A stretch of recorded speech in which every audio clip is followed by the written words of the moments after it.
Bismillahirrahmanirrahim. Pada suatu hari Rasulullah SAW ditemui oleh malaikat Jibril. Rasul pun bertanya, "Ada apa wahai Jibril?" Jibril menjawab, "Wahai Muhammad, sesungguhnya hari ini Allah Subhanahu wa Ta'ala sedang mengobarkan nyala api neraka, dan seluruh para malaikat amat ketakutan. Mereka tidak tahu harus bagaimana. Untung aku ingat," kata Jibril, "bahwa engkau Muhammad adalah sumber cinta dan sayang Allah Subhanahu wa Ta'ala kepada alam semesta.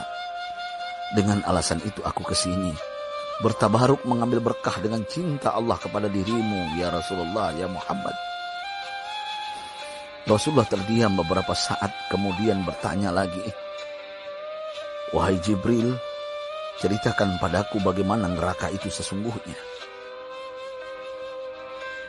Jibril menjawab, "Wahai Muhammad, neraka itu bagaikan lubang-lubang yang terdiri dari 7 tingkat. Jarak antara satu lubang dengan yang lain ialah perjalanan 70 tahun. Lubang paling bawah adalah lubang yang paling panas." Nabi SAW meneruskan pertanyaannya, "Lalu siapakah penghuni lubang-lubang neraka itu, wahai Jibril? Sampaikan kepadaku, Jibril." Jibril menjawab, "Lubang yang paling bawah diciptakan untuk orang-orang munafik. Lubang yang berikutnya untuk penyembah berhala. Lalu untuk penyembah bintang dan matahari." Jibril terus menerangkan penghuni tingkatan neraka hingga lubang yang kelima, tempat umat Yahudi, dan yang keenam dihuni oleh umat Nasrani.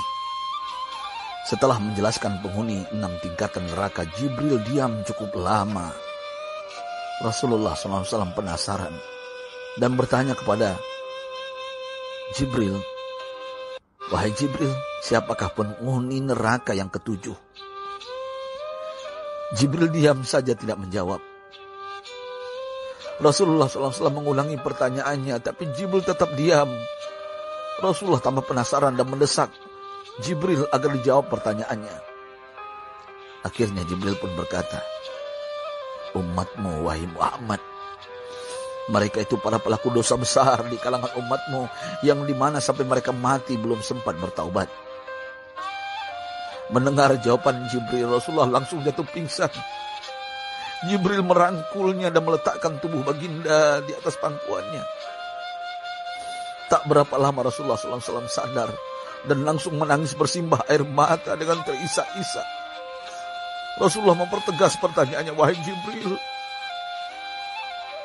apakah benar ada di antara umatku yang masuk neraka?" Jibril menjawab, "Benar, wahai Muhammad, pelaku dosa besar di antara umatmu yang belum bertaubat."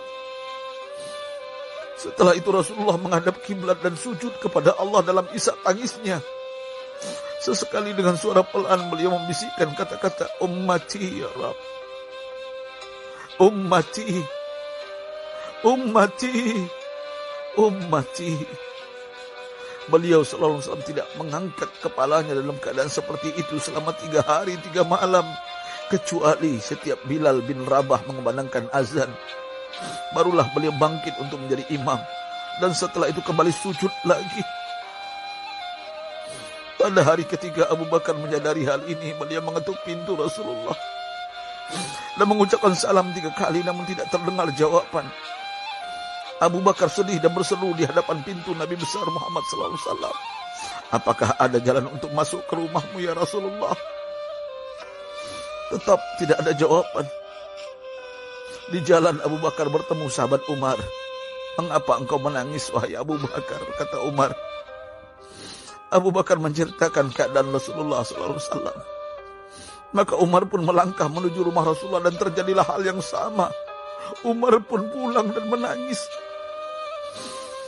Di jalan Umar bertemu sahabat Salman Al-Farisi. Dengan terisak Umar bercerita kepada Salman hingga membuat dia amat sedih, namun tidak berani mengulangi hal yang sama.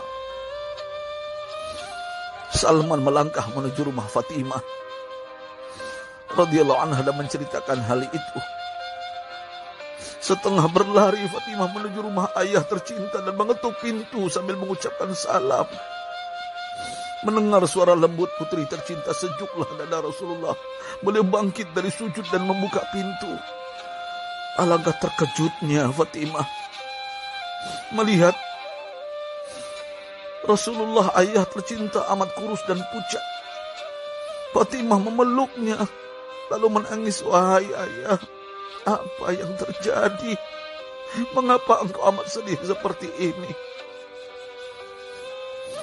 Rasulullah kembali menangis dan berkata dengan suara lirih, wahai Fatimah, belahan jiwaku, bagaimana mungkin aku tidak sedih sedangkan Jibril mengatakan akan ada kelak umatku yang akan masuk neraka. Subhanallah, betapa besar cinta Rasulullah kepada kita umatnya. Sahabatku, Rasulullah mencintai kita. Antaman ma'aman ahbabta, engkau akan berkumpul dengan orang yang kau cintai. Mari kita mencintai baginda Nabi besar Muhammad SAW yang mencintai kita umatnya yang tidak rela kita masuk neraka. Mari kita mencintai beliau dengan berselawat. Allahumma sholli ala Sayyidina Muhammad wa ala ahli Sayyidina Muhammad.